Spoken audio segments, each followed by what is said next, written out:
Қазақстанда товар биржаларынын брокерлери жана клиринг борборлорун лицензиялоо киргизилет. Башкача айтканда, азыр биржалар чакан жана кичи бизнес субъекттеринин катарынан алынып салынат. Сенат тиешелүү мыйзамды кабыл алды. Документтин жоболору биржа соода чөйрөсүндөгү мыйзамдарды өркүндөтүүгө жана инвестициялык климатты жакшыртууга багытталган. Ошондой эле өкмөттүн ыйгарым укуктуу жана монополияга каршы органдардын компетенцияларын кеңейтүү көздөлүүдө. Биржалык сооданын катышуучуларынын ишине мамлекеттик көзөмөл күчөтүлөт.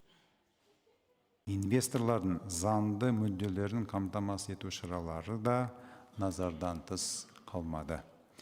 Атап айтканда, инвесторлардын мыйзамдуу кызыкчылыктарын камсыз кылуу боюнча чаралар да көңүл сыртында калган жок. Атап айтканда, инвестициялык ишмердүүлүк тууралуу маалыматтарды колдонуу үчүн өлкө аймагында инвесторлордун атайын реестри жүргүзүлөт. Мында мамлекеттик жана жергиликтүү аткаруу органдарынын реестрине киргизилген инвесторлорго карата текшерүү жүргүзүү жөнүндө чечимдер прокурор менен милдеттүү макулдашуудан кийин гана кабыл алынат. Туралы шешимдери прокурормен міндетті түрде кесілгеннен кейін ғана қабылданады.